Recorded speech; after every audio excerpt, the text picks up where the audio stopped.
মুখে দিলেই মিলিয়ে যাবে এইরকম একটা দারুণ লোভনীয় দারুণ সুস্বাদু মিষ্টি রেসিপি আজকে শেয়ার করব। আর এই মিষ্টিগুলো আমি কি দিয়ে বানিয়েছি তোমরা বিশ্বাসই করবে না। এই লোভনীয় মিষ্টিগুলো বানিয়েছি আমি সেমাই দিয়ে। তো এখানে আমি প্রায় 300 গ্রাম মতো সেমাই নিয়েছি। তো হাত দিয়ে এগুলো গুঁড়ো না করে একটা ব্লেন্ডারের মধ্যে নিয়ে নিতে হবে। আর এটাকে একদম মসৃণ করে ব্লেন্ড করে নিতে হবে, খুব বেশি পাউডার করে ফেললে হবে না। কিছু পাউডার হবে আর কিছু যাতে একটু গোটা থাকে সেই হিসাবেই এটাকে গুঁড়ো করতে হবে। তোমাদের দেখাচ্ছি, দেখো এই সেমাইটা ঠিক এই রকম ভাবেই আমি গুঁড়ো করে নিয়েছি। আর এই মিষ্টিগুলো তৈরি করার জন্য এইভাবেই এটাকে গুঁড়ো করে নিতে হবে। এবার চুলোর উপর একটা ফ্রাই প্যান নিতে হবে আর চুলোর ফ্লেমটা মিডিয়াম টু লো করে রাখতে হবে। সেমাইটা অ্যাড করে দেওয়ার পর অনবরত 2-3 মিনিট এভাবে একটু ভেজে নিতে হবে। যখন দেখবে হালকা একটু কালার চেঞ্জ হয়ে গেছে, মানে খুব বেশি পুড়িয়ে ফেললে হবে না, লাইট ব্রাউন হবে, সেই সময় অ্যাড করে দিতে হবে 3 থেকে 4 চামচ মতো ঘি। আর আমি এখানে 300 গ্রাম সেমাইয়ের জন্য 4 চামচ ঘি অ্যাড করেছি। তোমরা এর চেয়ে বেশি বা কম অ্যাড করতে পারো। তো খুব ভালো করে এবার একটু সময় নিয়ে নাড়াচাড়া করে আমি ভেজে নিয়েছি। দেখো ঘিটা খুব ভালো করে মিশে গেছে। এবার এই সময় অ্যাড করে দিতে হবে আগে থেকে জাল করে নেওয়া দুধ। আমি এখানে 1 কাপ মতো দুধ অ্যাড করছি, যদি পরে মনে হয় লাগবে আবারও অ্যাড করতে হবে। এবার একটা ব্লেন্ডারের মধ্যে নিচ্ছি প্রায় 70 গ্রাম মতো চিনি। আর এখানে তার সঙ্গে অ্যাড করে দিচ্ছি 4টি এলাচ। এবার সমস্ত কিছু ভালো করে গুঁড়ো করে নিতে হবে। আর এই গুঁড়োটা ফ্রাই প্যানের মধ্যে অ্যাড করে দিতে হবে। আমি সমস্ত চিনিটা এখানে অ্যাড করে দিয়েছি, তারপর সমস্ত কিছু ভালো করে মিশিয়ে নিয়েছি। দেখো ঠিক মেশানোর পর এই রকম হয়ে যাবে। আর এটা অনেক বেশি শুকনো শুকনো মনে হচ্ছে, তাই এখানে আরও 1 কাপ মতো দুধ আমি অ্যাড করে দিয়েছি। আর অবশ্যই দুধটা আগে থেকে জাল করে নিয়ে তারপর অ্যাড করবে। এইভাবে এবার অনবরত নাড়াচাড়া করে মিশিয়ে নিতে হবে।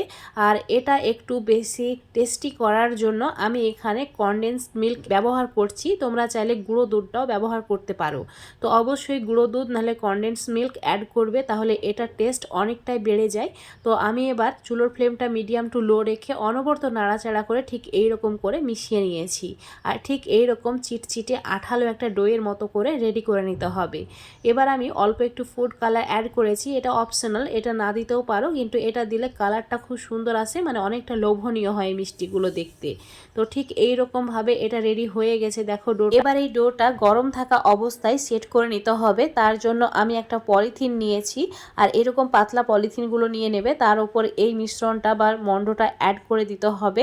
আর হাত দিয়ে, মানে হাতে অল্প একটু ঘি বা জল নিয়ে এভাবে চেপে চেপে এটাকে চ্যাপটা করে নিতে হবে। আর অবশ্যই পলিথিনটা একটু বড় সাইজের নেবে। তারপর এইভাবে উল্টে দিয়ে, মানে পলিথিনটা ভাঁজ করে নিয়ে একটা বেলনি দিয়ে এইভাবে চ্যাপটা করে, মানে মসৃণ করে বেলে নিতে হবে। এবার এর মধ্যে কিছু বাদাম কুচি অ্যাড করছি। আমি এখানে কাঠবাদাম আর নিয়েছি কাজু আর নিয়েছি অল্প একটু পেস্তা। তো এই 3 ধরনের বাদাম, তোমরা চাইলে আরও কিছু ড্রাই ফ্রুটস এখানে অ্যাড করতে পারো নিজেদের পছন্দ মতো। তারপর এভাবে মুড়িয়ে নিয়ে পলিথিনটা ভালো করে প্যাক করে নিতে হবে, মানে টাইট করে এই ফোল্ডটা করতে হবে যাতে এটা ভালো করে একদম সেট হয়ে যায়। তো এইভাবেই আমি 1 ঘন্টা মতো রেখে দিয়েছিলাম ঠান্ডা করে নেওয়ার জন্য, তারপর ফ্রিজে 1 ঘন্টা রেখেছিলাম।